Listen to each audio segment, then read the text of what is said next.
Hello, my friend. The world of magic, filled with legends and ancient tales, is opening its gates once again. Tonight, in the Gryffindor dormitory by the crackling fireplace, I will share another story with my friends. Join us, for the magic is about to come alive. The night hung low over Hogwarts, heavy with rain and whispers. Clouds dragged across the sky like dark, tattered curtains, and the castle's spires seemed to pierce the storm. Within those ancient walls, Professor Minerva McGonagall sat alone in her office, quill still and eyes sharp. The fire beside her flickered, casting long shadows that seemed to move with purpose. It had begun with something small, too small perhaps for anyone but her to notice. The suits of armor in the west corridor had taken to shifting positions when no one was watching. Not much, just a tilt of the head, a change in stance, but McGonagall had seen enough enchantments in her life to know when magic was misbehaving. That morning a message had appeared, scorched into the stone beside the great hall. "The serpent watches." The words were faint but deliberate. The staff had dismissed it as a student's prank. McGonagall, however, was not convinced. Dumbledore had listened quietly when she brought it to him, his blue eyes glimmering with that same calm that both reassured and frustrated her. "Do nothing for now, Minerva," he'd said softly. "There are darker games being played beyond these walls."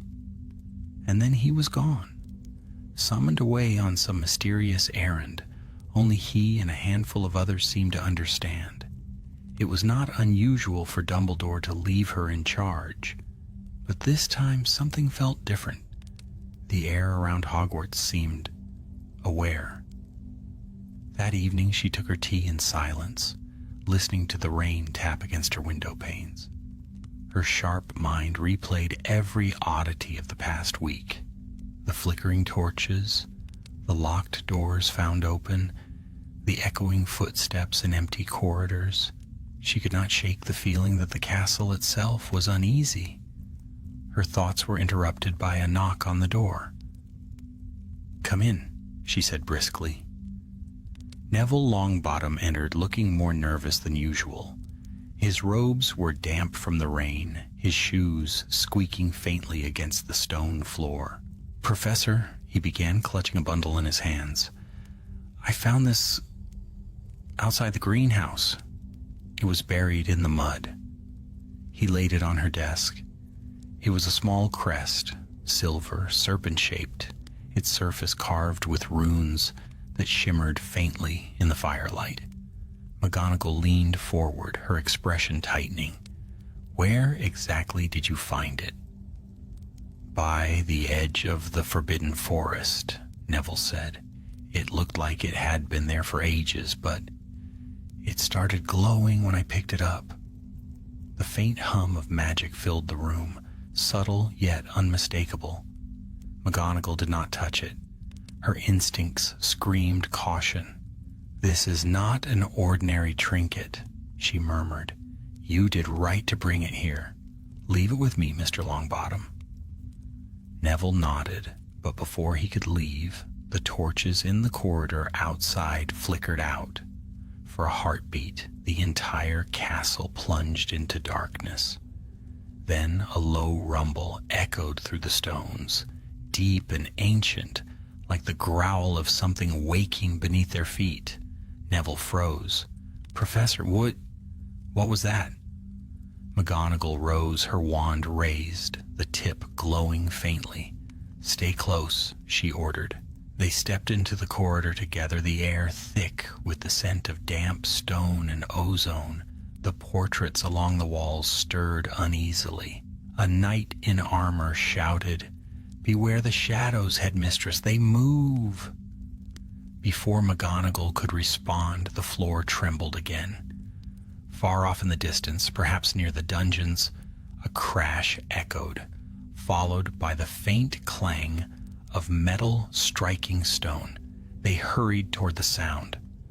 When they reached the corridor leading to the Slytherin common room, the air felt colder. A line of suits of armor stood there, silent and still, too still. "Lumos," she whispered. The tip of her wand flared with light, and Neville gasped. One of the helmets turned, slowly, deliberately, toward them. "Professor..." But McGonagall was already moving. "Protego," she cried, and a shimmering shield burst from her wand just as one of the suits lurched forward. The enchanted armor swung its sword down, sparks flying as the spell met steel.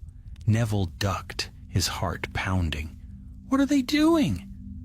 "They're not doing anything," McGonagall said grimly. "They're being controlled." One by one, the suits began to move, their metal joints screeching, their eyes glowing faintly green. There were 12 in total. A dozen enchanted soldiers advancing through the corridor. McGonagall stepped forward, her expression fierce. "Enough of this nonsense," she snapped. "Finite incantatum."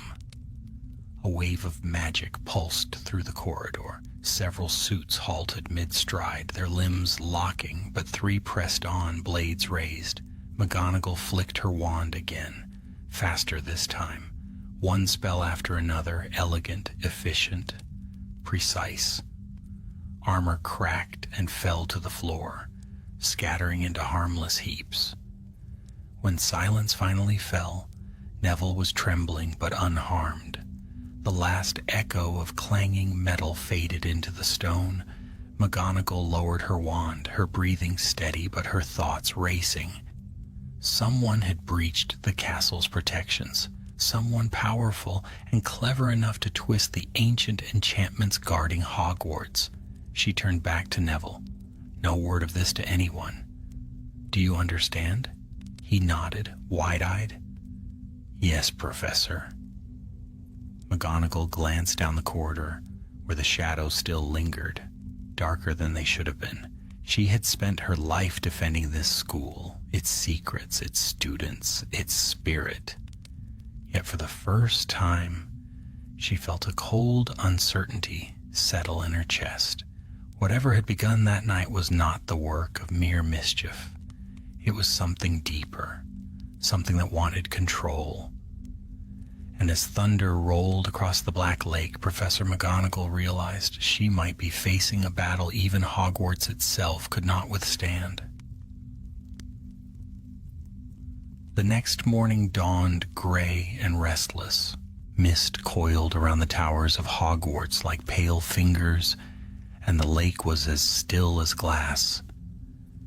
Yet even in that quiet, the castle seemed watchful.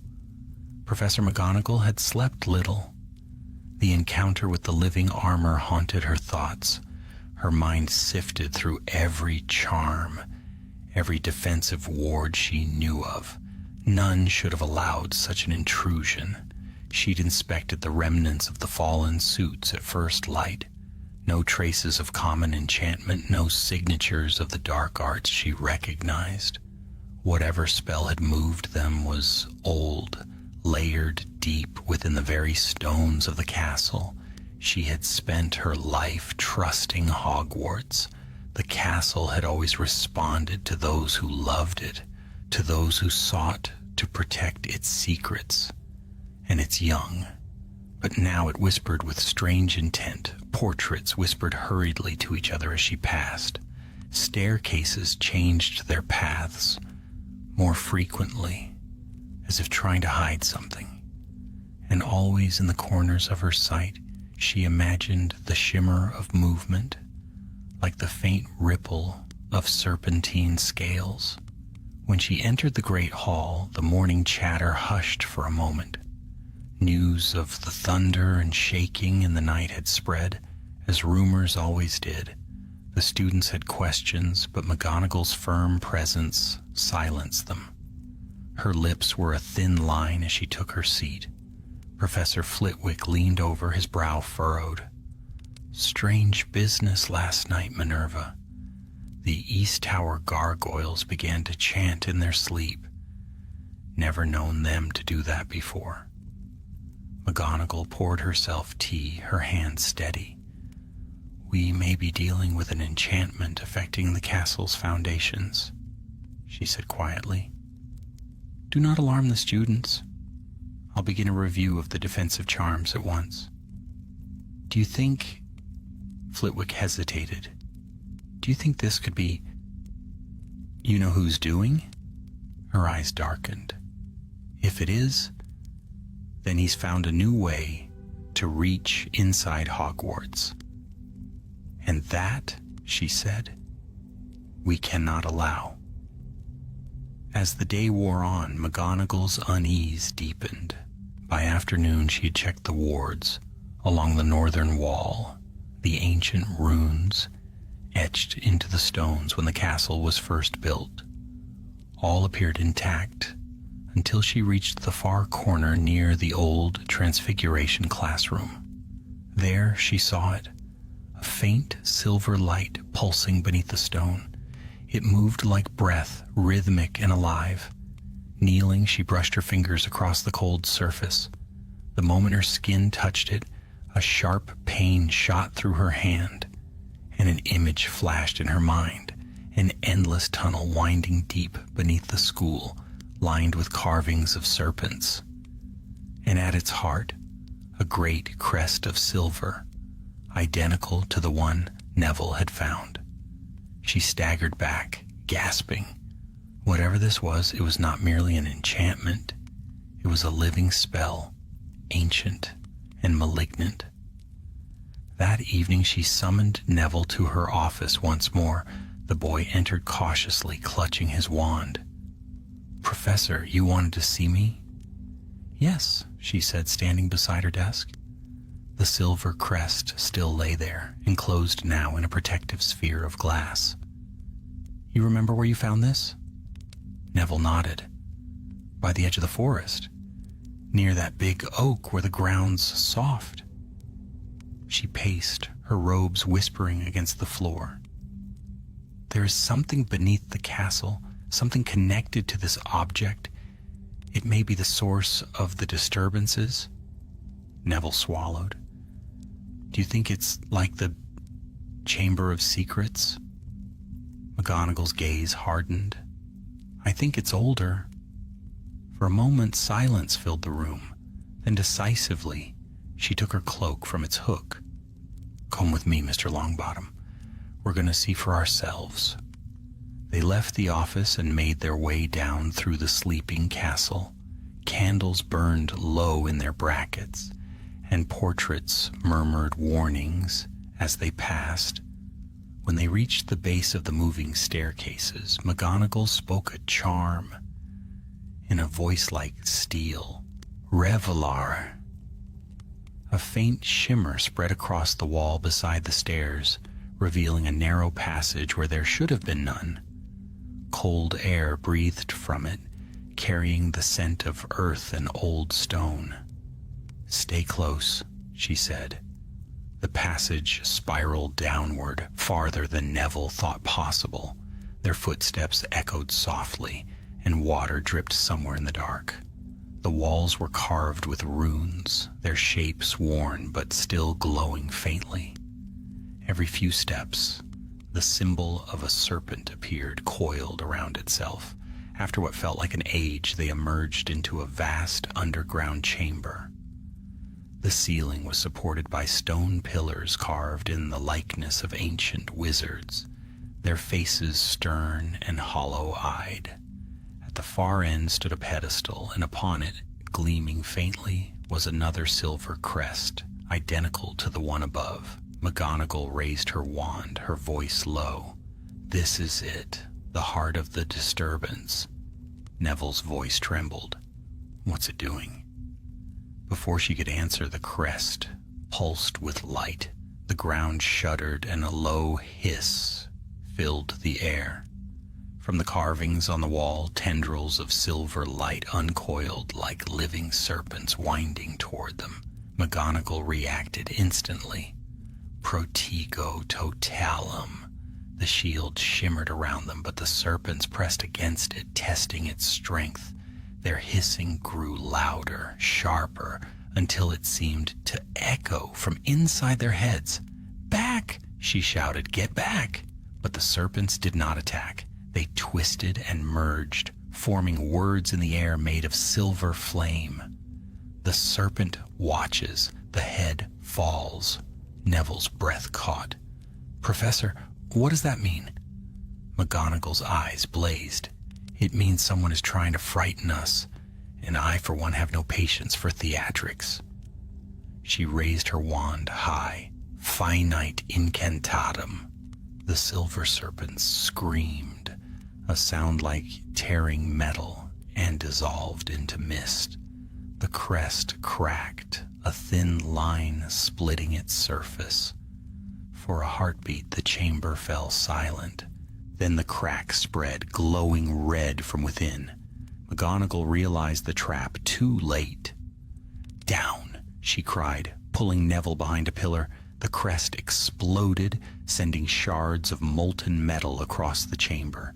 The air shimmered with dark energy, and for a moment McGonagall felt the magic seize her, cold, invasive, coiling through her like smoke. Then it was gone. Neville rose shakily, brushing dust from his robes. "Professor, are you all right?"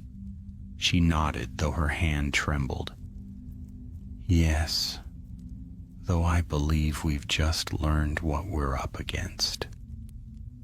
As they made their way back through the tunnel, the walls seemed to hum faintly, as if whispering to one another. McGonagall said nothing, but her mind was racing. This was no simple curse. It was a design, laid long ago, now reawakened, and somewhere in the castle above, she could almost feel it watching her, ancient, patient, and waiting. The following day broke cold and dim. Gray clouds clung to the sky, and the castle seemed to carry the memory of the tremors from the night before. No song of morning owls echoed in the towers, and the air held that stillness which falls before a storm. Professor McGonagall stood in the courtyard beneath the arched bridge, her cloak tugged by the wind. She had ordered the students to remain in their common rooms while the staff searched the castle. The night's discovery weighed heavily on her mind. The chamber beneath the school had confirmed her worst fear. Someone or something was awakening a power buried in Hogwarts long before her time. Flitwick met her there, his tiny form nearly swallowed by his enormous scarf. "Minerva," he said in a hushed tone, "the enchantments on the northern wall have shifted again. I tested them twice this morning. They respond to no spell I know." Her jaw tightened. "Then the source is spreading. Do you think it's linked to what you found last night?" She gave a curt nod. "There's no doubt. Whatever power lies beneath this school, it's reaching upward." Before Flitwick could reply, a commotion sounded across the courtyard. Two older students, both prefects, were running from the direction of the Great Hall. Their faces were pale. "Professor," one cried, "there's writing on the walls again." McGonagall strode swiftly after them, Flitwick close behind. Inside the Great Hall, a crowd of staff and a few frightened students had gathered near the entrance. Across the stone archway, letters burned faintly in silver light. "The serpent rises. The castle remembers." Gasps rippled through the hall. Flitwick whispered, "Remembers what?" McGonagall's expression darkened. "I intend to find out." With a flick of her wand, she dispelled the words, though the stone still glowed faintly. The magic that clung to it felt cold and ancient, older than even the founding enchantments she knew. That night, when the school lay quiet again, McGonagall returned alone to her office. She unrolled the oldest maps of Hogwarts she could find, their edges yellowed and brittle. One by one she studied the markings, the great hallways, the hidden chambers, the magical seals placed by the founders themselves. Her eyes rested on a note written in ancient ink. Vault of Serpents, sealed beneath the northern wing. Salazar's trial. Her breath caught.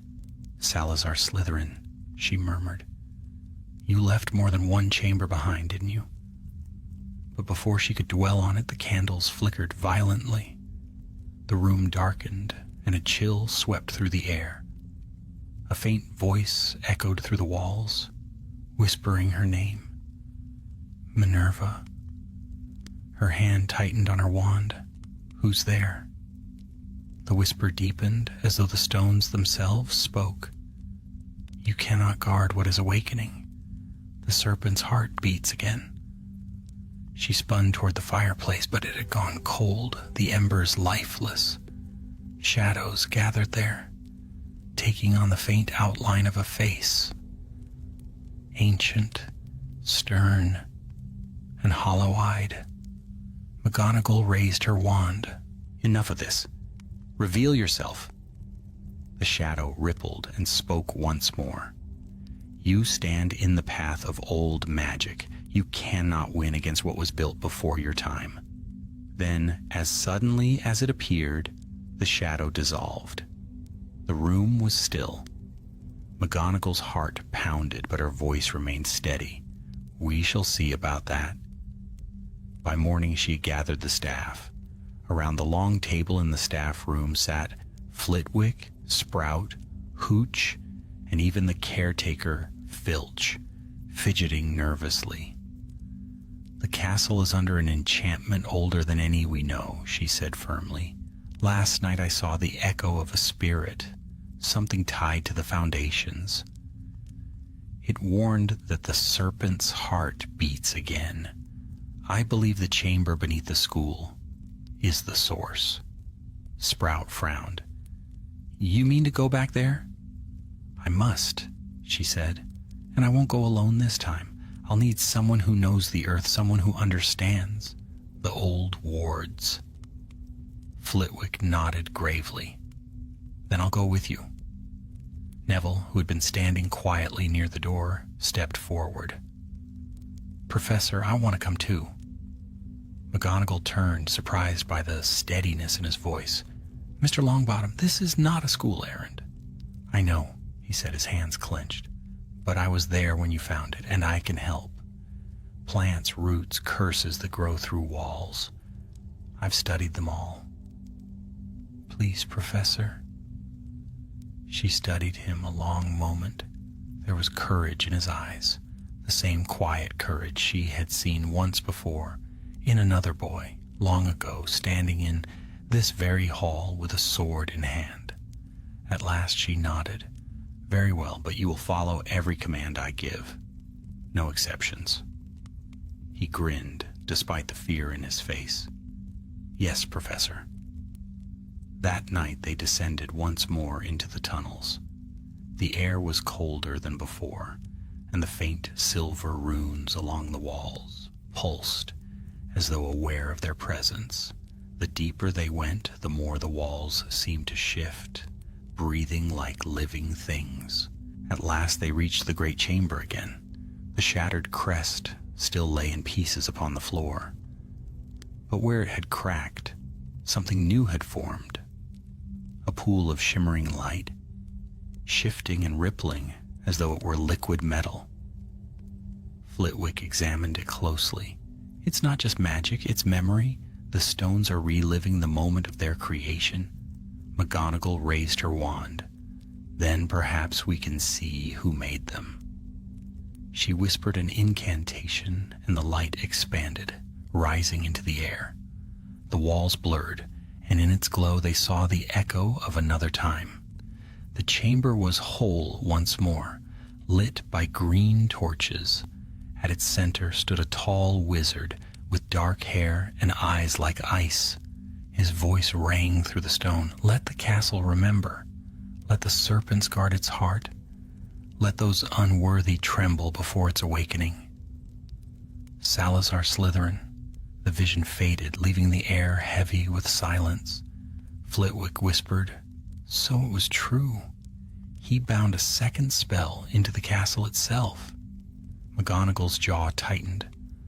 A fail-safe, perhaps, a defense he meant to rise only when the school was threatened.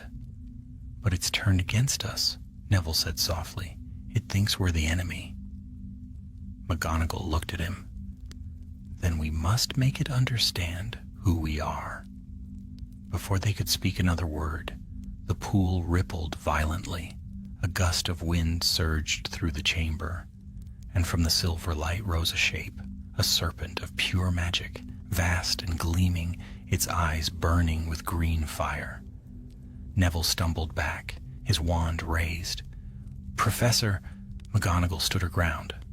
Back behind me. The serpent spoke, its voice a chorus of echoes. Who dares disturb the vault of serpents? Minerva McGonagall, she said clearly, Deputy Headmistress of Hogwarts. I guard this castle as those before me did. You are not of the founders, it hissed. You are but a shadow in their wake. And yet, she said, her voice like iron, it is my charge to protect what they built. You will not harm this school. The serpent's eyes blazed. Then you are my enemy. It lunged.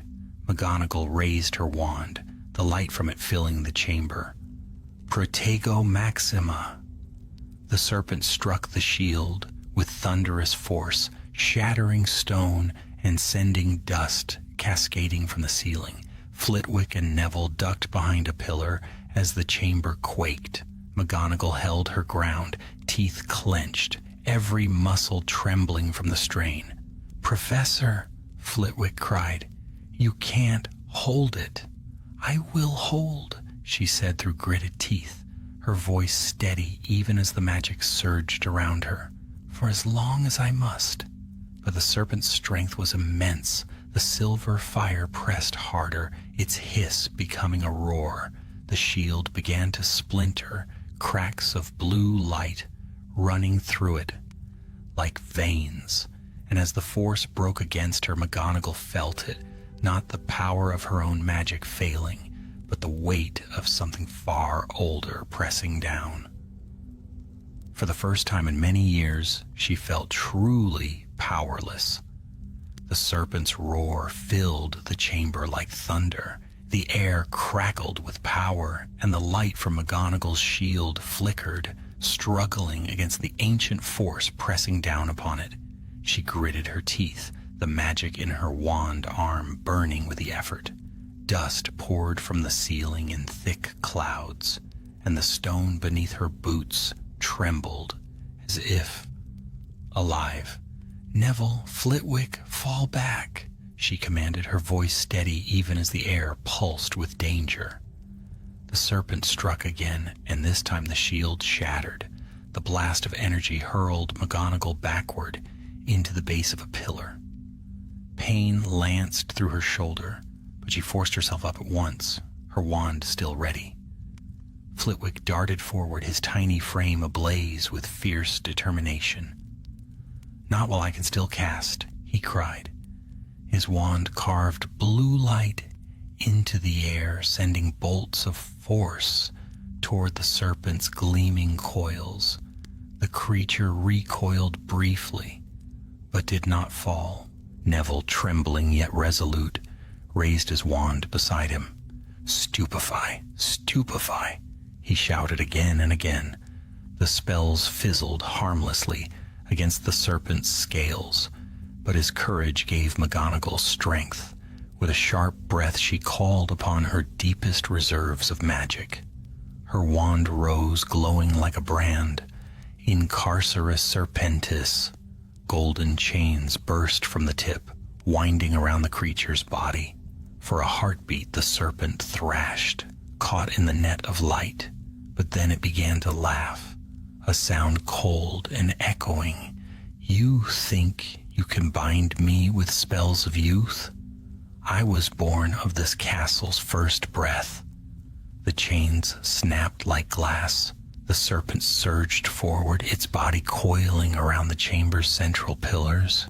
McGonagall felt the air grow thick, heavy with the scent of burning metal and stone. Flitwick gasped. It's drawing power from the castle itself. Then we must cut it off, McGonagall cried. Find the source, the runes on the walls. Neville ran toward the carvings, scanning the glowing serpentine markings. His fingers brushed one, and it pulsed violently, sending a shock up his arm. Professor, it's alive.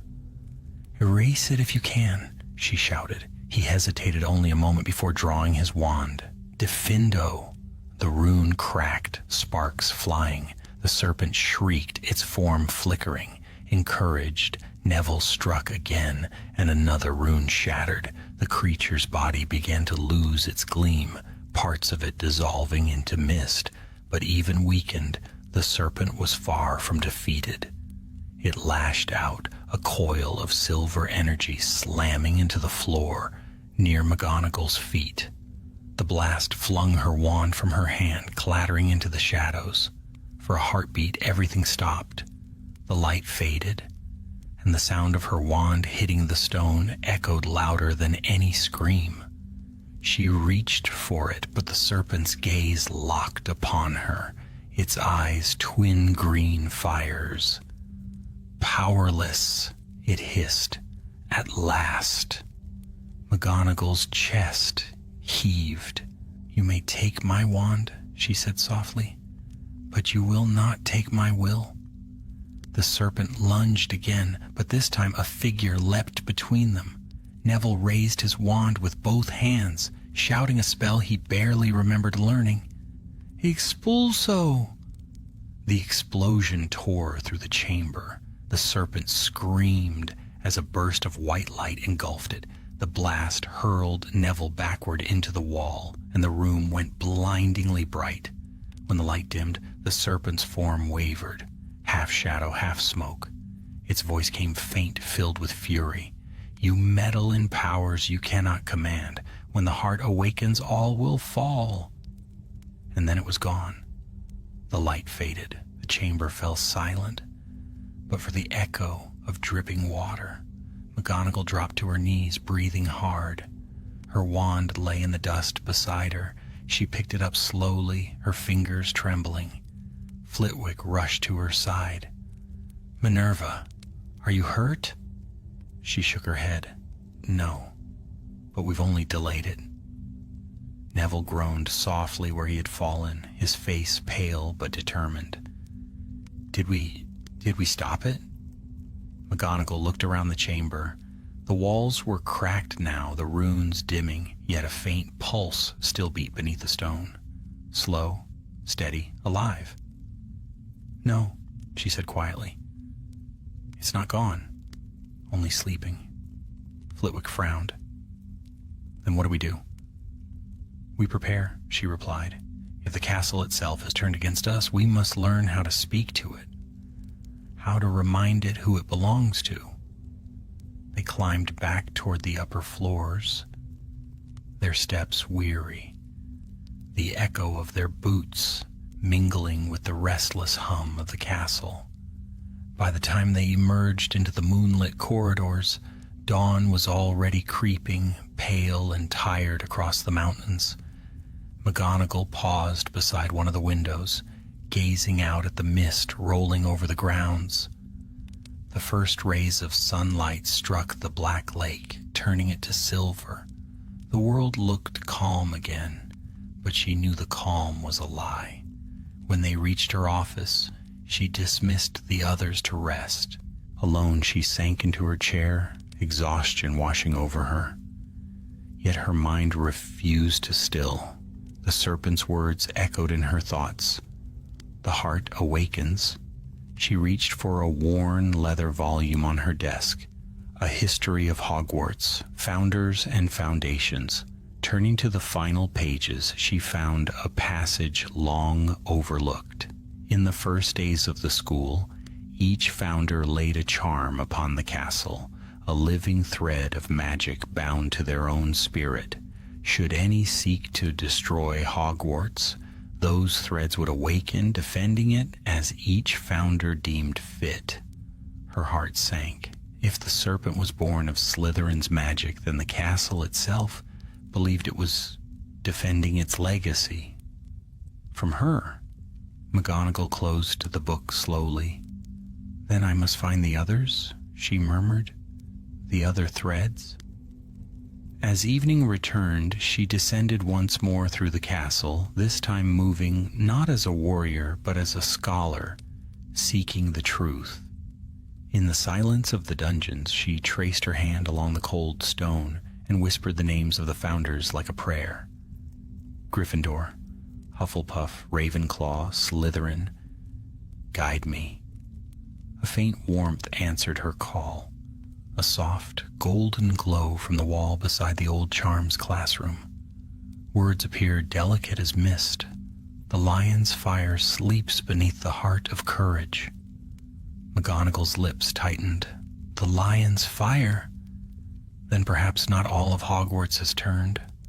The words faded, leaving her in shadow once more. She turned toward the stairway, her steps slow but certain.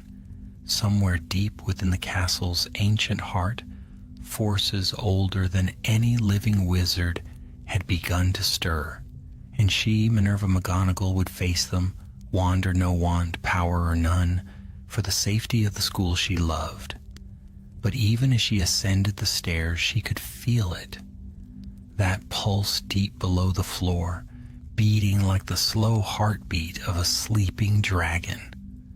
The serpent was not defeated. It was waiting, and next time it would not be alone. 2 days passed, and the skies above Hogwarts darkened again. The storms that rolled in from the mountains carried not only rain, but a strange heaviness, an unseen tension that settled upon the castle like a shroud. Lightning flashed against the towers, and thunder rumbled across the black lake, echoing through every corridor and staircase. Within her office, McGonagall stood before the fireplace, the glow of the flames painting sharp lines across her face. She had slept little since the encounter in the vault. Her thoughts ran in endless circles around the serpent's words, the ancient wards, the message about the lion's fire. Every instinct in her demanded action, yet the very walls seemed to conspire against her. The castle had grown unpredictable. Doors that should have opened remained sealed. Hallways lengthened or twisted, leading students astray. Once, a section of the third-floor corridor had collapsed without warning, though no one had been hurt. But worst of all, the students were beginning to feel it, the unease, the shifting of unseen magic. A gloom had settled even over the Gryffindor common room, where laughter usually rang loudest. McGonagall could not allow fear to take root. Not here, not in Hogwarts. At that thought, the fire flared suddenly, and from its green light stepped a familiar figure, Kingsley Shacklebolt, his tall frame outlined in smoke. His deep voice carried the weight of command. "Professor," he said, "Dumbledore sent me to see how you fare. He said you'd faced something unusual." McGonagall inclined her head. "That would be an understatement, Kingsley. The castle itself is stirring. A remnant of Salazar Slytherin's magic has awakened beneath the foundations." Kingsley's brow furrowed. "The castle's turning against you?" "Not against me," she said. "Against all of us. It believes it is protecting itself." He stepped closer to the firelight, his expression grave. "Dumbledore is occupied, but he sends word that if you can find the counterwards of the other founders, they may balance the serpent's power. Gryffindor's especially." "I have already found a clue," she said. "A message hidden in the stones. The lion's fire sleeps beneath the heart of courage, but I do not yet know where that lies. Kingsley nodded. Then you have your path. His gaze softened for a moment. You've faced dark forces before, Minerva, but if this is truly old magic, take care. The castle remembers more than even its founders might have intended. And with that, the flames flared once more, and he was gone. McGonagall turned to the window, where the storm wind rattled the panes. The heart of courage, she murmured. Where would it lie? Her mind wandered through the castle's many secrets, tracing the threads of history. Gryffindor's legacy was courage, loyalty, fire, qualities born not of stone but of heart. Her eyes lifted toward the towers above. Of course, the Gryffindor Tower. Moments later, she was climbing the spiral staircase, her wand light flickering over the portraits that lined the walls. The fat lady, drowsy in her frame, started awake as McGonagall approached. Professor, out and about at this hour? My, you look pale as parchment. I require entrance, McGonagall said briskly. The fat lady tilted her head. Password? Not now, she said, and with a wave of her wand, the portrait swung open of its own accord. The common room was dark, the fire burned low, and the air was heavy with warmth and the faint scent of ashes. McGonagall crossed the room, her eyes scanning every surface. There, above the mantel, hung the great crest of Gryffindor, a golden lion rampant against a field of scarlet. Its eyes, once dulled by age, gleamed faintly in the firelight. She lifted her wand. Revelare. The crest shimmered, and from its edges, faint runes emerged, ancient and bright. The lion's eyes blazed gold, and a deep hum filled the air. The floor beneath her trembled. Then, from behind the hearth came the sound of grinding stone. The wall opened slowly, revealing a narrow passage curling downward, lit by flickering torches that had not burned in centuries. McGonagall drew a steadying breath. So be it. She stepped inside. The passage spiraled deep beneath the tower, the air thick with heat and the scent of burning metal.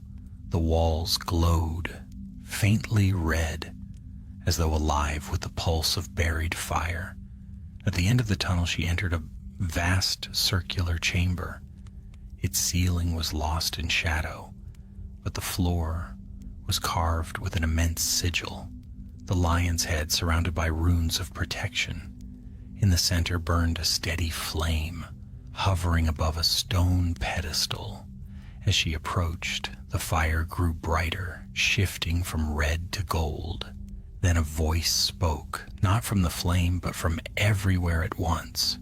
Who seeks the heart of courage? Minerva McGonagall, she replied, head of Gryffindor House, protector of this school. Do you claim the fire that was his? The voice asked. Do you believe yourself worthy of Gryffindor's heart? McGonagall hesitated only a moment. I do not claim worthiness. I claim duty. There was silence. Then the flames roared higher, wrapping around her in a circle of light. She felt no heat, only a vast weight pressing against her will, testing her resolve. Memories flickered in her mind. Her students in danger, her friends lost to war, the countless times she had stood firm when others faltered. At last, the voice spoke again. Then take it. The fire condensed into a sphere of light resting upon the pedestal. McGonagall stepped forward, her hand trembling slightly as she touched it. The light flared, and for an instant she felt another presence beside her. A man's voice, deep and kind, filled the chamber. The castle remembers its guardians, Professor. Carry my fire, and let it burn away the serpent's shadow. Then the light sank into her hand, vanishing as though absorbed into her very skin. The air stilled. The room fell silent once more. When she emerged from the passage, dawn was breaking beyond the mountains, painting the sky in shades of rose and gold. McGonagall looked down at her hand. A faint golden mark now glimmered upon her palm, the sigil of a lion. She clenched her fist. Then the castle shall remember us all. But even as she said it, the floor beneath her trembled faintly, and far below in the depths of the dungeons, a cold whisper stirred again. The heart awakens. McGonagall turned toward the sound, though it was faint and far away. The serpent had felt the fire awaken, and it would not remain idle for long. Her gaze hardened. "Let it come," she murmured. "This time it will find the castle defended." And as she strode from the tower, the morning light flared against her robes, the golden mark upon her hand gleaming like a star in the storm. The golden mark upon McGonagall's palm burned faintly as she descended the staircases of Hogwarts. Each step echoed in the half-lit corridors, and the castle seemed to listen. The torches flickered, then straightened again, as if the old stones recognized something of their true mistress. Yet even as she walked, she sensed the unrest deep below, an old, cold pulse in the depths, the serpent stirring once more. She found Flitwick and Sprout waiting in her office. The storm outside had worsened, rain thrashing against the windows and wind howling through the chimneys like a living thing. Flitwick stood on a stack of books, peering through an enchanted lens that shimmered with light, while Sprout paced, her cloak still wet from the greenhouses. "Minerva," Flitwick said the moment she entered, "the wards are shifting again, and the serpent's power is spreading through the lower corridors. Students are frightened. One of the staircases refused to move this morning. It nearly trapped half of Ravenclaw Tower." Sprout frowned. "And the plants near the dungeons are dying, Minerva. The roots turn black as coal. It's dark magic seeping upward." McGonagall nodded grimly. "Then we must move quickly. I found one of the Founder's wards, Gryffindor's Flame. It may help balance the serpent's curse, but it won't be enough on its own. We'll need the other Founder's powers to restore the castle's heart." Flitwick's eyes brightened with purpose. "Then we must find Ravenclaw's next. Her magic always favored reason and air. Perhaps the upper towers?" "Indeed," McGonagall said. "If the serpent rises from below, the answer may rest above." They gathered what they could: maps, lanterns, a few ancient texts, and together set off through the quiet corridors. The wind howled through broken windows, carrying faint whispers that might have been words or only imagination. As they climbed toward the Ravenclaw Tower, McGonagall's mark began to glow again, the faint heat a warning. The serpent knew she carried power not its own. The staircases lengthened unnaturally, twisting and creaking as though to bar their way. But McGonagall was not easily denied. She raised her wand. "Stabilitas." Golden light flared from her mark, anchoring the shifting steps. The castle trembled, then fell still as though chastened. At last they reached the landing beneath the arched door of Ravenclaw Tower. The bronze eagle knocker turned its head as they approached, its eyes glinting with cold intelligence. "Who seeks entry to the Tower of Thought?" it asked. McGonagall answered steadily. "Those who guard Hogwarts in its hour of trial." The eagle studied her in silence. "Then answer this.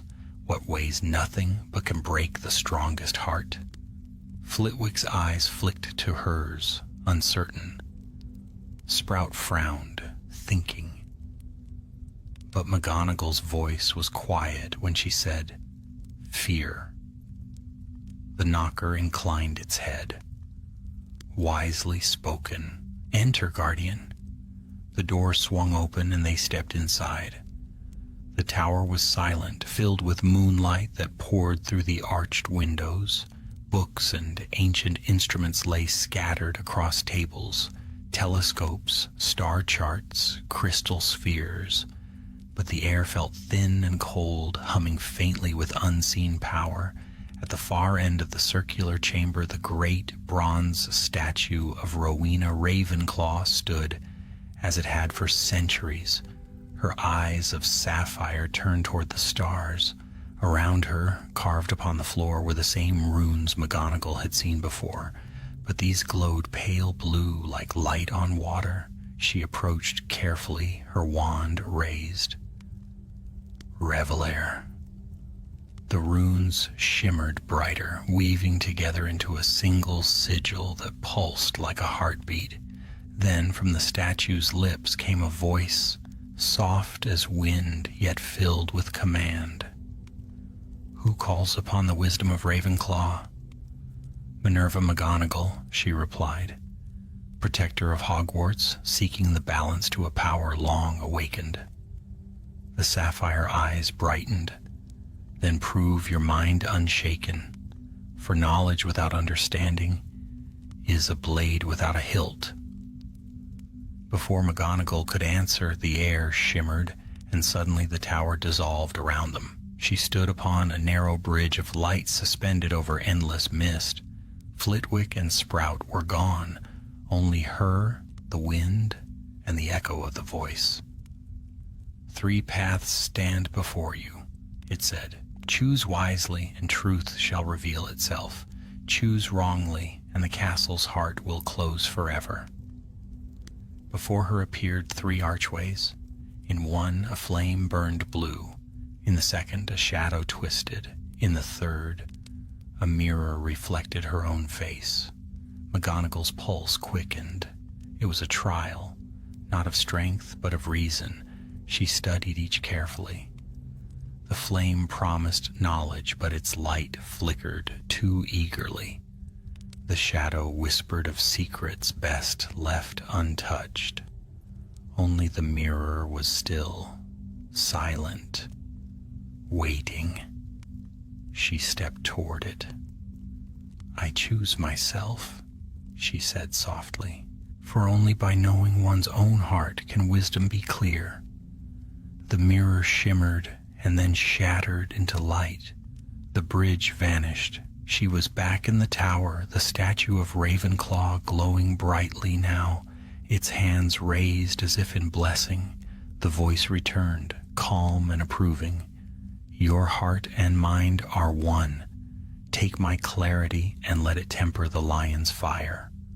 From the statue's heart burst a sphere of blue light that drifted toward McGonagall. When it touched her, it sank into her skin, joining the golden mark on her palm.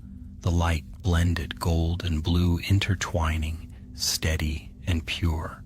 The air shifted. For a moment the castle seemed to breathe easier. The torches brightened. The trembling in the stones subsided. Flitwick and Sprout reappeared, stumbling as if through fog. Flitwick's eyes widened when he saw her. "You did it, Minerva. The wards, they're stabilizing." McGonagall exhaled slowly. "For now. But 2 threads remain, the earth and the serpent's own." Even as she spoke, the temperature dropped. The torches guttered, their flames bending sideways.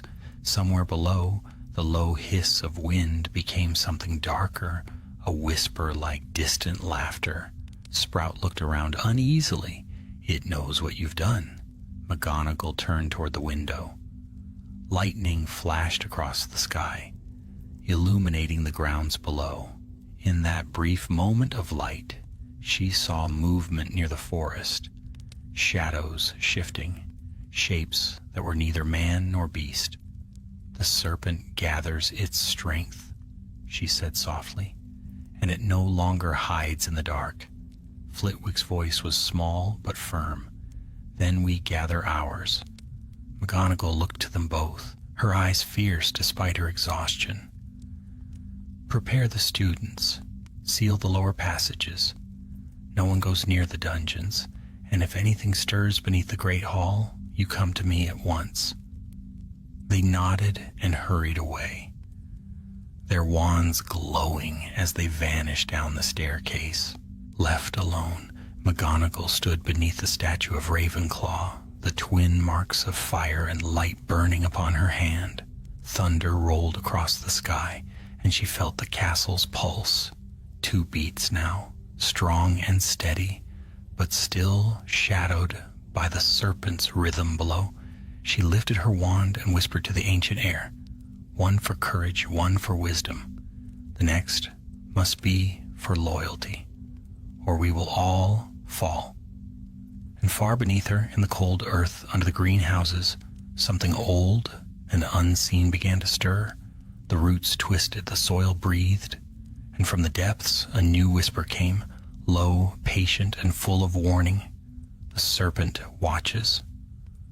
The heart is not yet whole." The storm raged for 3 days.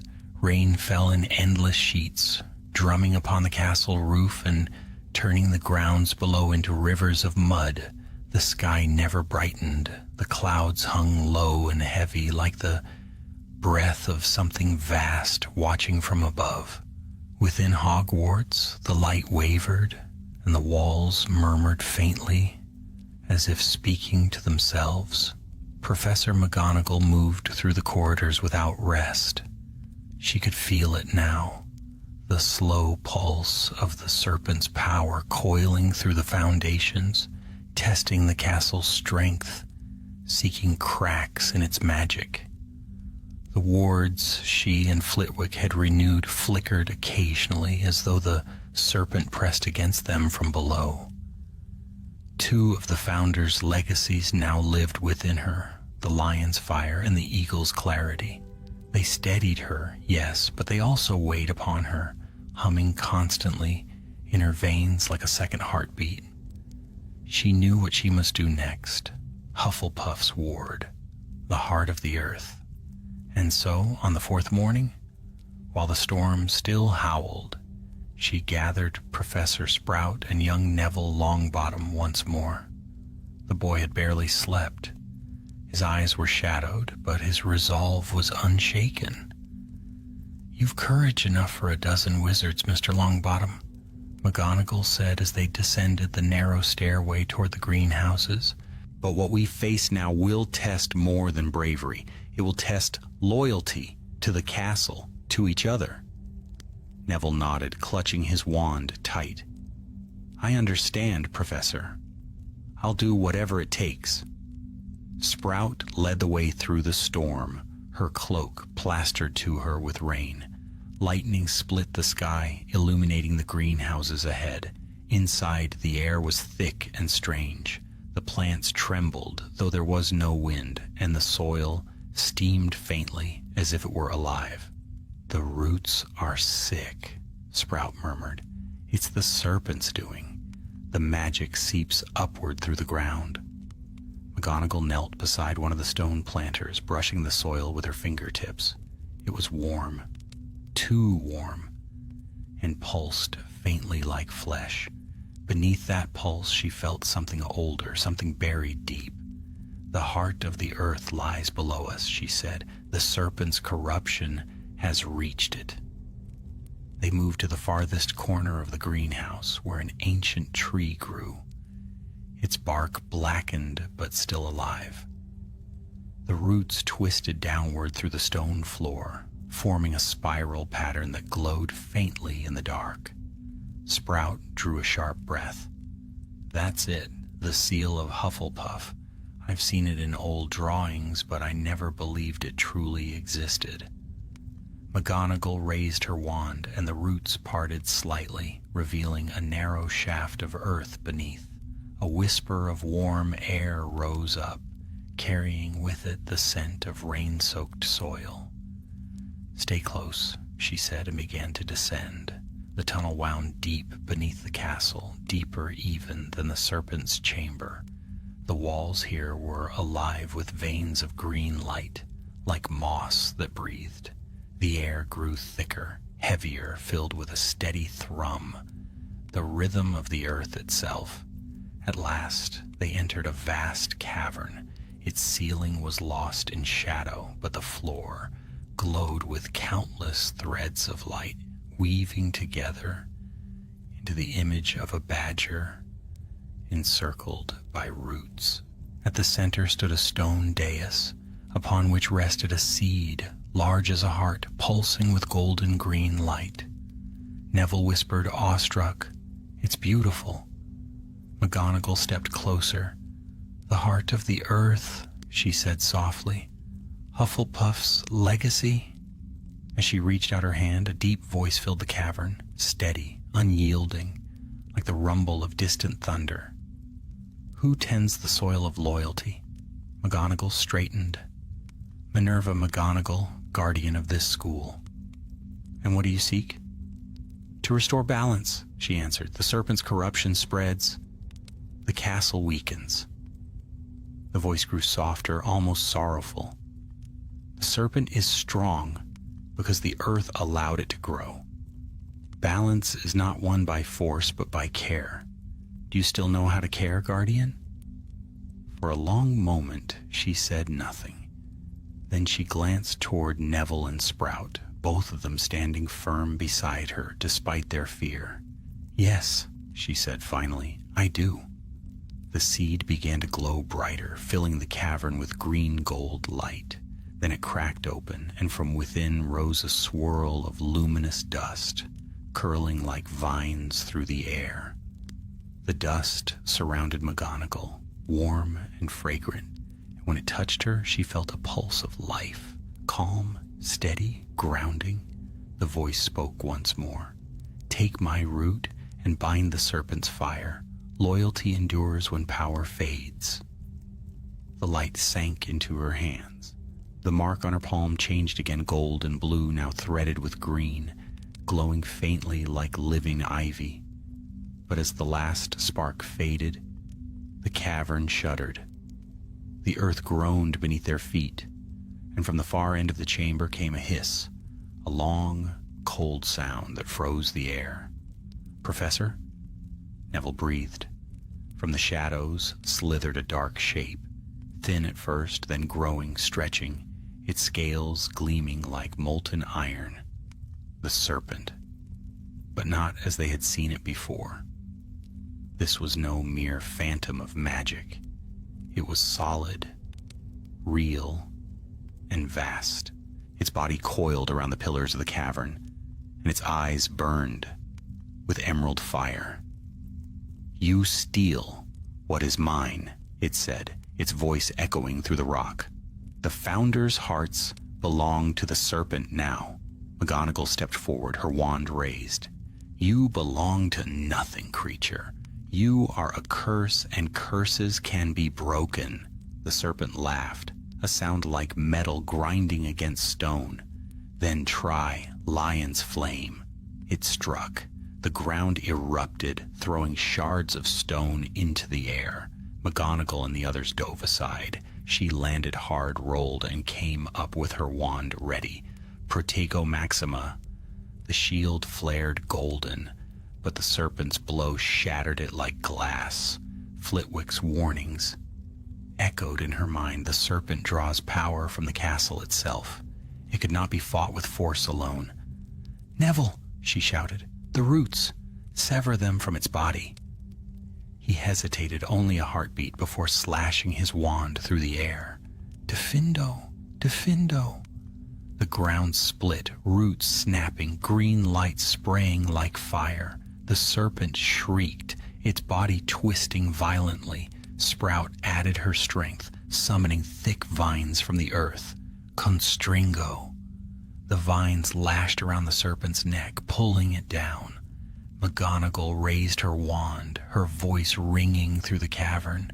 "In the name of Gryffindor, Ravenclaw, and Hufflepuff, be still." Golden, blue, and green light burst from her hand, merging into a single beam.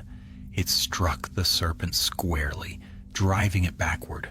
The ground quaked, the ceiling cracked, but at last the creature's form began to waver. Its eyes dimmed, its voice turned to a whisper. "This is not the end," it hissed. "You may chain me, witch, but the heart remembers me still." Then, with a sound like a sigh, the serpent dissolved into dust. The air fell silent, save for the soft hum of magic fading into calm.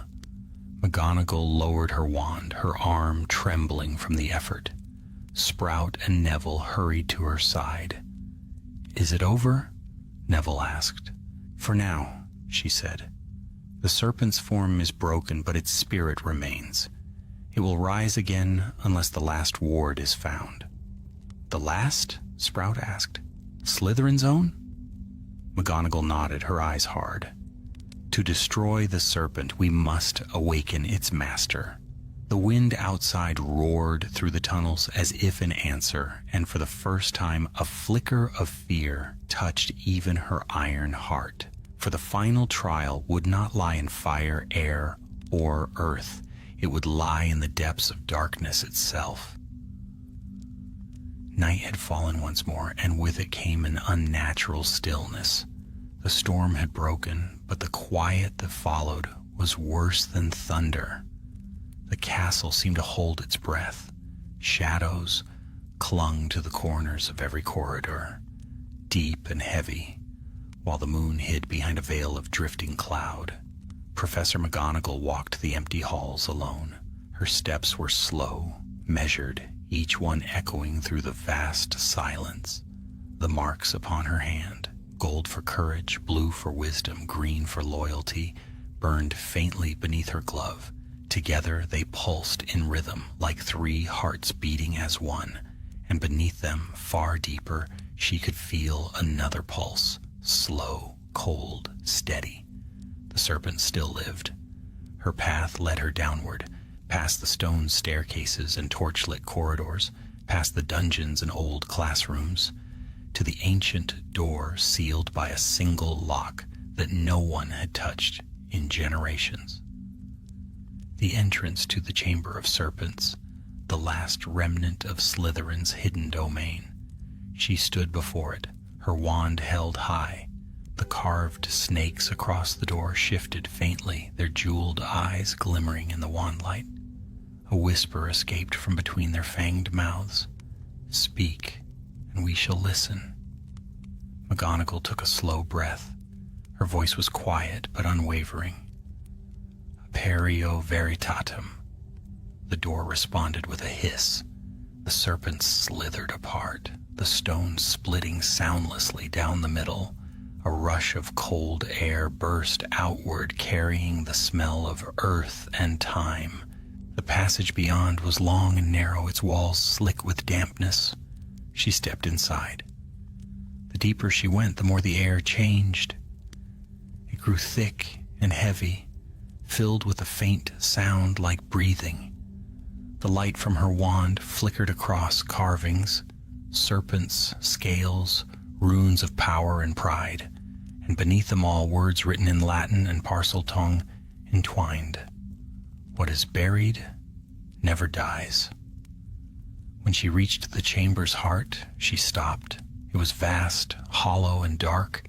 The ceiling vanished into shadow, and the floor was smooth black stone etched with runes that glowed faintly green. At its center stood a raised platform upon which rested an ancient throne, stone carved in the likeness of a serpent coiled around itself. She raised her wand. Lumos Maxima. Light flared, spilling across the chamber, and then, from the darkness above, a voice spoke. "You have walked far, Minerva McGonagall."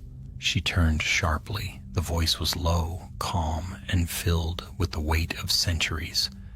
From the shadow behind the throne stepped a figure, tall, cloaked in black, his face hidden by a hood. His presence filled the air like cold smoke.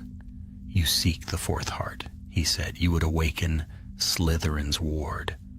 "I seek to end the serpent's curse," she replied. The figure tilted his head slightly. You carry the marks of 3 founders. Impressive. And yet you come to me, to the serpent's blood for salvation. Do you see the irony? Her wand did not waver. I see only what must be done. He laughed softly, the sound echoing against the walls. Courage, wisdom, loyalty, fine virtues, yet they bind you. You would cage the magic that was meant to be free. The magic you speak of nearly destroyed the school, she said sharply. It would again, if allowed. The figure stepped closer, and for the first time she saw his face, or what remained of it.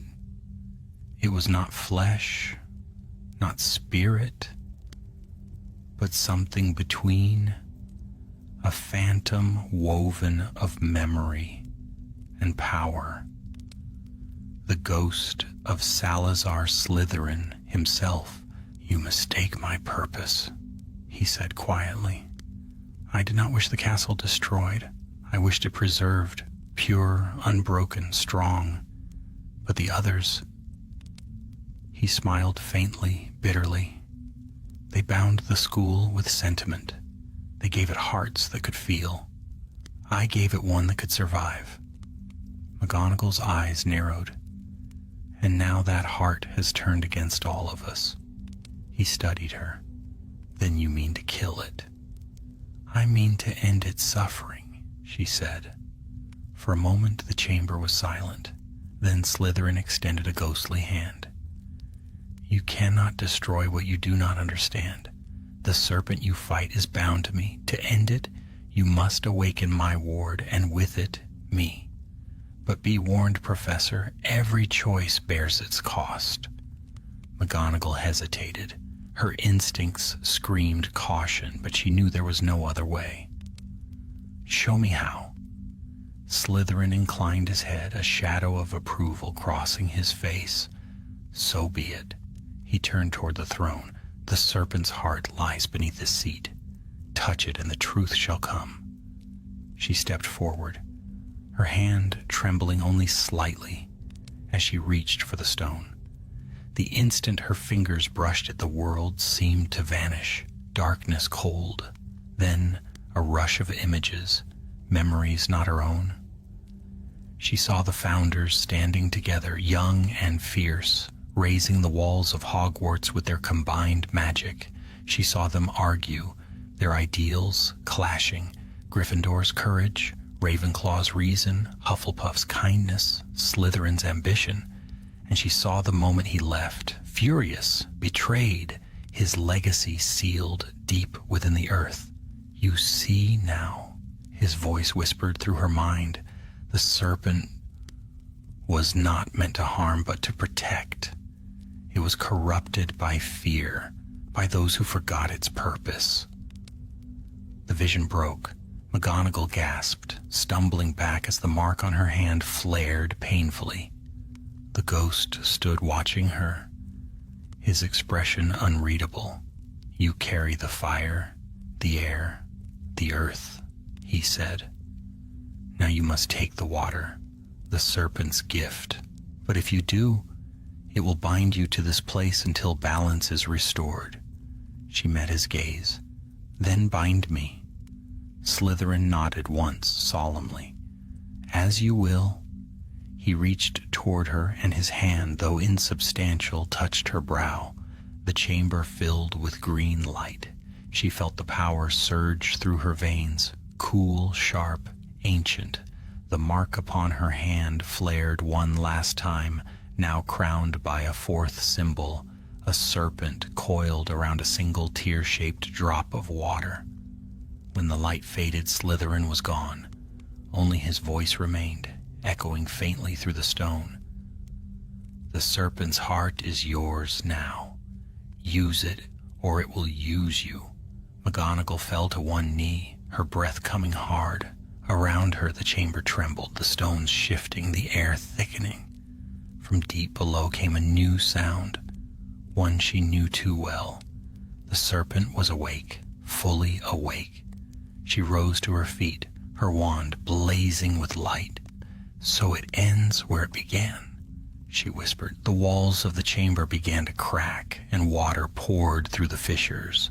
The floor split open, revealing the vast coil of the serpent's body beneath. Its eyes blazed as it rose, towering over her, larger than before born anew. 4 hearts, it hissed. 4 fools. You think you can master me? McGonagall stood firm, her robes whipping in the torrent. I do not seek to master, she said, only to balance. She raised her wand high, and the marks upon her hand ignited. Gold, blue, green, and silver, burning brighter than the lightning outside. And with a cry that shook the air itself, she unleashed them all. The serpent screamed, its body writhing, the chamber exploding with light. For an instant all was flame, wind, soil, and water, 4 elements colliding in one terrible harmony. Then everything went still. The light faded, leaving only silence and the faint drip of water. The serpent was gone. The throne cracked and fell to dust.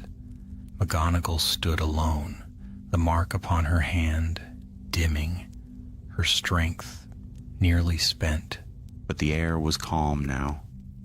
The curse was broken, or so it seemed. She turned toward the tunnel, her steps slow and heavy. Behind her, deep in the darkness, something whispered faintly. Balance is never without cost. And though the castle was quiet once more, she knew the struggle was not yet done. When dawn returned to Hogwarts, it came pale and cold. The sun broke through the clouds like a ghost, weak, uncertain, spilling thin gold across the towers. The rain had stopped, but the castle remained hushed, its stones heavy with what had passed below. Professor McGonagall stood at the highest balcony of the astronomy tower, her hands resting upon the railing. The wind tugged at her robes, carrying with it the scent of wet earth and the faint metallic tang of spent magic. Below her, the black lake shimmered faintly, calm once more, though she knew the calm was fragile.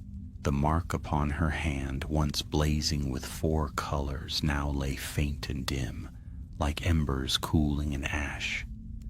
Each pulse of light came weaker than the last.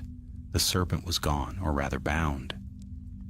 Yet a strange hollowness filled her, as if part of her magic had been left in the dark below. The chamber had collapsed behind her when she emerged. The stones had sealed themselves, as if erasing the passage from the world. But she knew that deep beneath the school, the serpent's heart still slept, woven into the walls, bound to the same breath as the castle itself. She turned at the sound of footsteps. Flitwick approached, his face pale but determined. "Minerva," he said softly, "the tremors have stopped. The students are safe. The castle, it feels different now." McGonagall nodded. "The wards are restored. All 4 founders' hearts have awakened. The castle breathes again." He hesitated. "And you?" She allowed herself a small smile. "I will endure." But she did not tell him of the dream that had come to her in the short hours since she collapsed from exhaustion. A dream of water and fire, of a voice, Slytherin's voice, whispering not in anger but warning. The balance holds, but only while the hearts remain united. Should one fade, the serpent returns. As if summoned by thought, a chill passed through the air. McGonagall turned her gaze to the distant horizon. Dark shapes moved across it, clouds gathering again, though no storm followed. "The castle will recover," Flitwick said quietly. "You should rest, Minerva. You've done more than any of us could have dreamed." "Perhaps," she murmured, "but the work is not yet done. There is something I must do first." He opened his mouth to protest, but saw the look in her eyes and thought better of it. He bowed his head and left her to the wind and the silence. McGonagall lingered a while longer before descending. Her steps led her through the quiet corridors, now lit with morning light. The portraits she passed bowed or nodded solemnly, and even the suits of armor, once the serpent's playthings, stood in still respect. When she reached the great hall, she paused. The long tables gleamed as though newly polished, and sunlight streamed through the enchanted ceiling. Students gathered there, their voices low but filled with relief. They looked up as she entered, and the room fell silent. "Professor McGonagall," called Neville Longbottom from among the Gryffindors. "Is it over?" She looked at him, at the courage written across his young face, the echo of the boy who had stood against far greater darkness years before, and nodded once. "For now, yes. The castle is safe again." A murmur of gratitude rippled through the hall. She raised her hand slightly, and silence fell once more. "I will not hide from you what has happened," she said, her voice clear and steady. "An old magic was awakened, a power born from the very foundations of this school. It sought control, not destruction, and we have set it to rest. But know this, Hogwarts is alive. It listens, it remembers, and it protects those who stand together." Her eyes swept over them all, students of every house, wide-eyed and weary. "The founders built this school not for rivalry, but for unity. If there is a lesson in what we have faced, let it be that." The silence that followed was deep, but not fearful. Then slowly the sound of applause began, soft at first, then growing until it filled the hall like a rising tide. McGonagall's throat tightened, though she did not show it. She inclined her head once more and turned away, before the emotion could claim her composure. Later, when the hall was empty and the echoes of clapping had faded, she sat alone at the staff table, staring at the golden goblets gleaming in the sunlight. Her hand trembled faintly as she lifted one, watching the mark on her palm glimmer weakly. The serpent's sigil had faded almost entirely, but its memory lingered like a shadow. She felt the castle's presence again, faint but warm, as if the stones themselves sighed in relief. Yet beneath that warmth lay something else, a quiet hum, deep and steady, the serpent's heartbeat. It had not vanished, it slept, as all ancient things do, waiting for the next imbalance to wake it. And perhaps that was the true nature of Hogwarts, not merely walls and wards, but a living spirit, sometimes calm, sometimes wild, always testing those who called it home.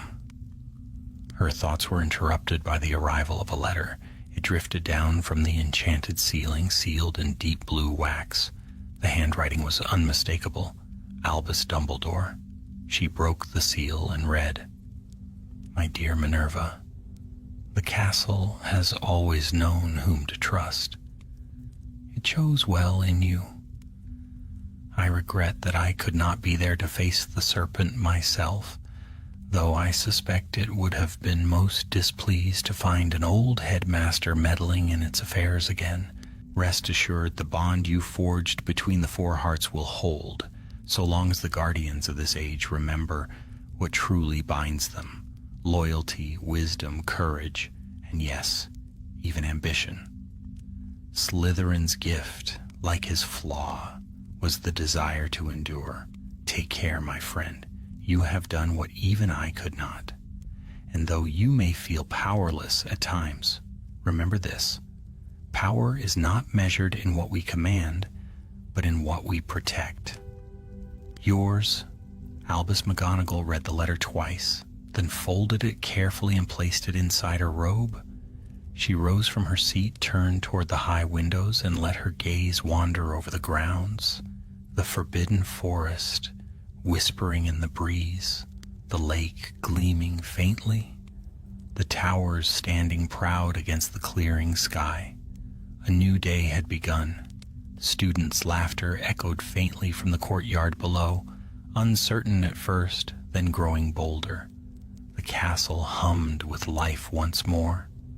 McGonagall stood a long while, letting the sound wash over her.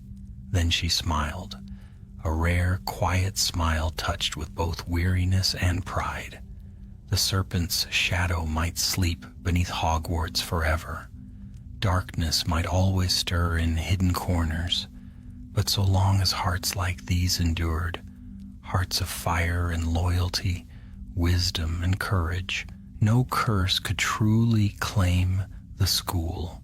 She turned away from the window at last, her cloak sweeping behind her as she left the hall. The castle's doors opened of their own accord, and sunlight poured in, warm and steady, falling like a benediction upon the ancient stones.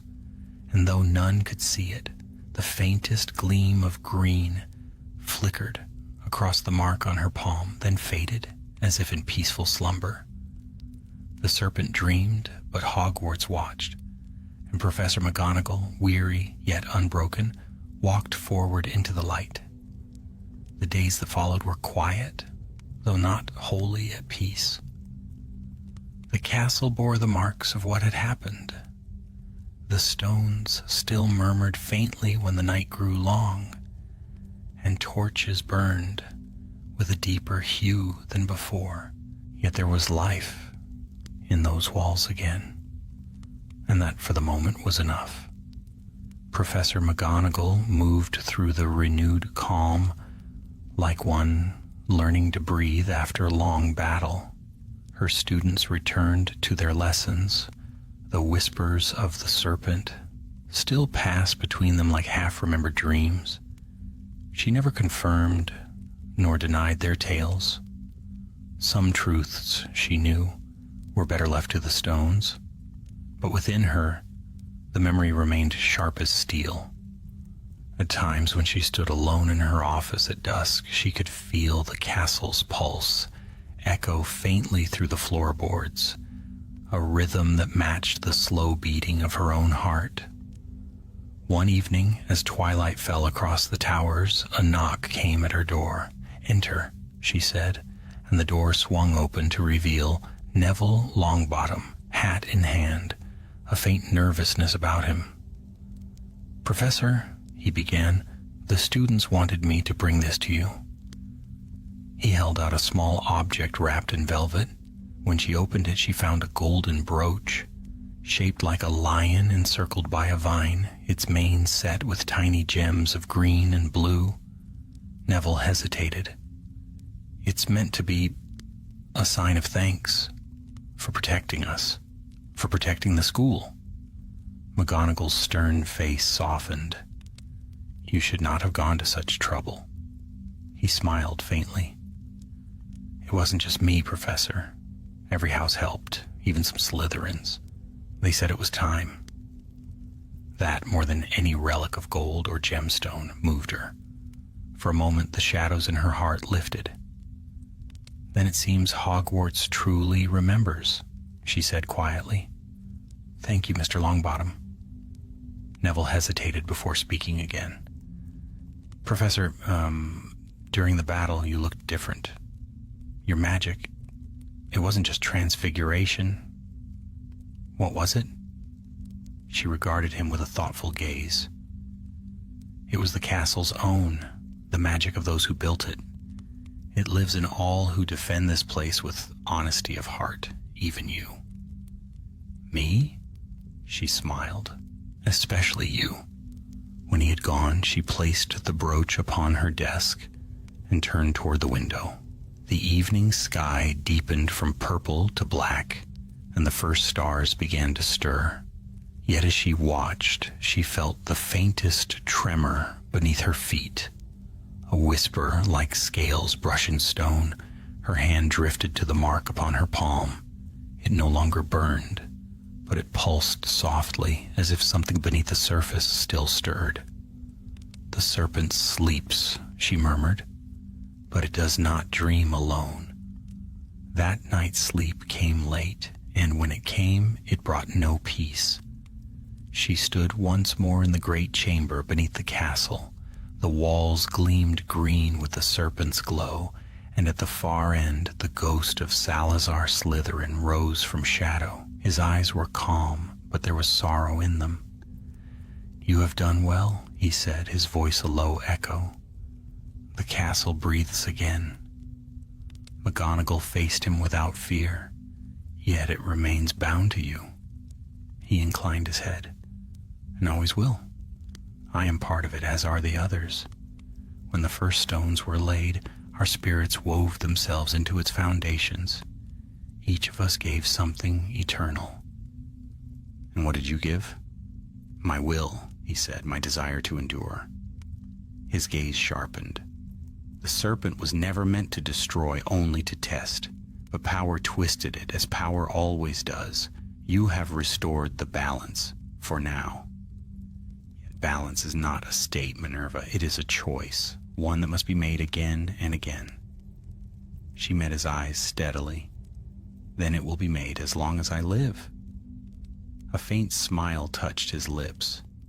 "You speak like a founder." "Hardly," she said. "I am merely a teacher." He shook his head. "Then you are precisely what this place needs." The chamber began to fade. The green light dimmed, replaced by the soft gray of dawn. As the vision dissolved, Slytherin's voice lingered in the stillness.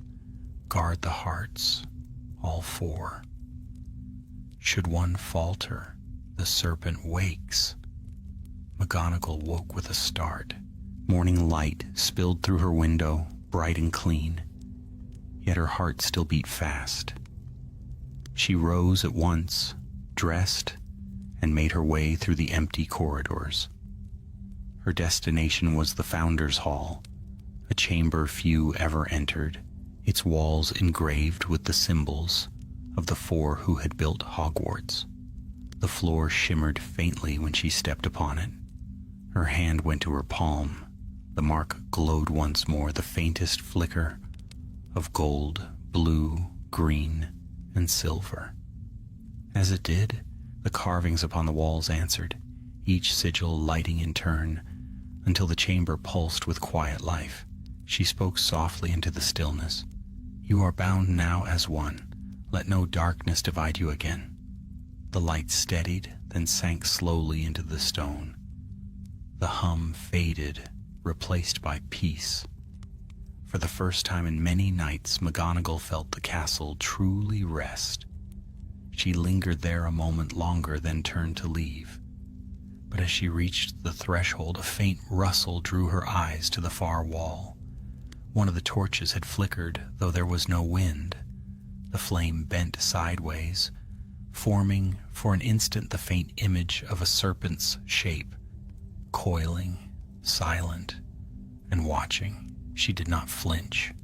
Instead, she inclined her head slightly as one might to an old rival or an old friend. "Keep your watch then," she murmured, "so long as I keep mine." The serpent of flame dissolved. The hall returned to silence. Later that day, sunlight poured through the castle windows, and laughter returned to the courtyards. The great lake gleamed, calm and glassy, and owls wheeled above the towers, their cries bright against the morning air. Life resumed as it always did, though something within the ancient stones had changed. Hogwarts, once a fortress of rivalry, now carried the echo of unity. The walls that had watched centuries of division had at last learned balance. McGonagall walked among her students as they crossed the lawns, their chatter light, their faces untroubled. She knew they would never fully understand what had transpired beneath their feet, and perhaps it was better so. When she reached the edge of the lake, she paused. The reflection of the castle shimmered on the water's surface, vast and still. A gentle breeze stirred it, breaking the image into ripples that sparkled like tiny stars. She watched for a long time, her thoughts quiet. Then she whispered, "You are safe now, old friend."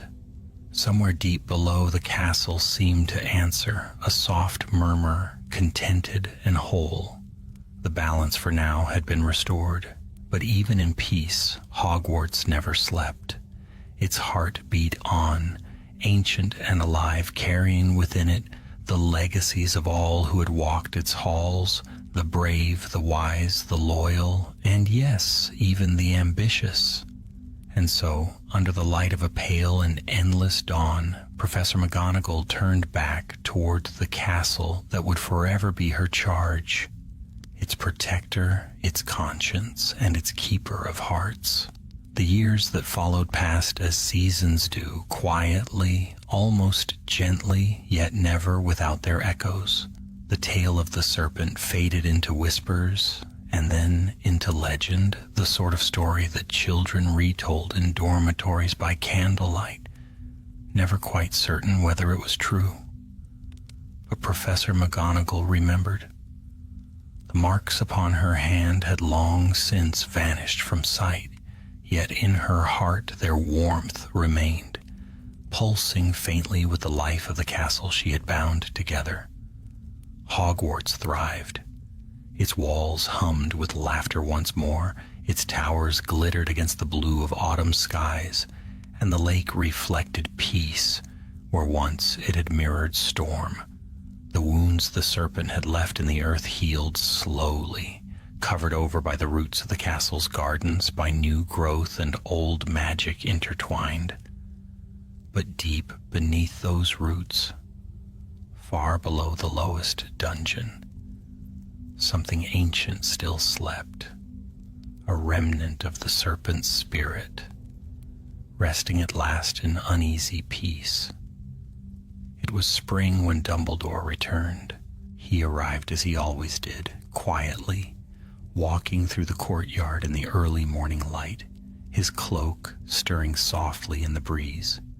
McGonagall met him there, her posture as straight and proud as ever, though time had lined her face with care.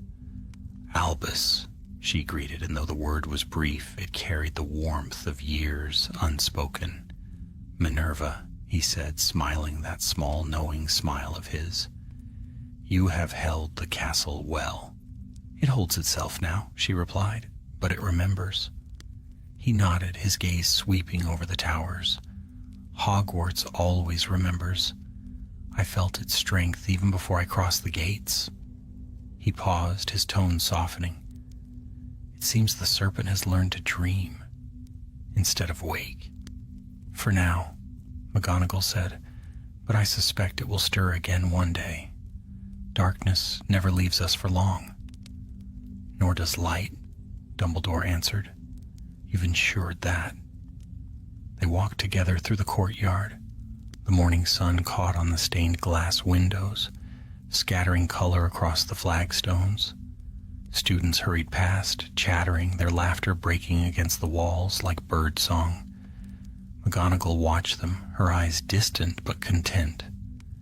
"They have no idea what lies beneath their feet," she said, "nor should they. The castle keeps its own secrets." "That it does," Dumbledore agreed, "but perhaps that is what makes it strong. A living thing should have mysteries, even to those who guard it." He smiled sidelong at her. "You've become much like it yourself, unmovable, mysterious, and far wiser than you'll admit." McGonagall arched an eyebrow. "Flattery ill suits you, Albus." "Truth seldom flatters," he said with a wink, and for a moment the years between them seemed to vanish. When they reached the bridge overlooking the Black Lake, they stopped. Below, the water shimmered with faint golden ripples, stirred by the morning breeze. McGonagall rested her hands upon the stone railing. "There's a stillness to it now," she murmured, "as though it, too, remembers what nearly was." Dumbledore's gaze turned thoughtful. "Peace is not the absence of struggle, Minerva. It is the quiet between storms. You've given this place that gift. She looked down at her hands, fingers traced with light. "It cost more than I expected," she said quietly. "When the serpent was bound, part of my own power went with it.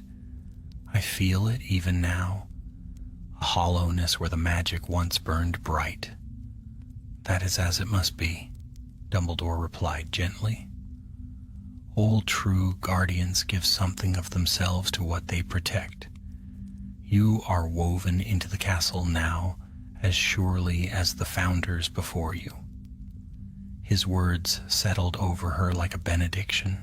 For the first time, she did not deny them. They stood in silence for a while, the morning wind tugging at their cloaks. Then Dumbledore turned to her again, eyes bright with quiet mischief. "Tell me, Minerva, if the serpent should wake again one day, what would you do?" Her answer came without hesitation. "The same as before. I would stand." He smiled, a spark of pride lighting his face. "Yes," he said softly, "I believe you would." When he departed once more, leaving her to the castle's care, McGonagall lingered by the bridge until the sun was high. She watched the waters until they mirrored the sky and felt the pulse of Hogwarts beneath her feet. Steady, calm, alive. The serpent slept, but its dream was peaceful. That night, when the castle grew still and the stars burned clear above, McGonagall walked the halls alone. Her footsteps echoed softly, the sound blending with the quiet hum of the magic all around her. The portraits bowed as she passed, their painted eyes filled with respect, and the ghosts drifted silently in her wake like silver shadows. She paused in the great hall. The candles floated high above, their light golden and serene. The banners of the 4 houses hung side by side, their colors vibrant even in the dimness. For a moment she stood beneath them, her gaze tracing each in turn. Scarlet, blue, yellow, green. The 4 hearts of Hogwarts, whole again. She lifted her wand and whispered, "Lumos." A single pure light bloomed at its tip, reflecting in her eyes. "To every student who will walk these halls," she murmured, "may courage, wisdom, loyalty, and ambition guide you, not as rivals, but as one." The flame brightened for an instant, then dimmed as she lowered her wand. The air around her seemed to sigh, as though the castle itself had heard and understood.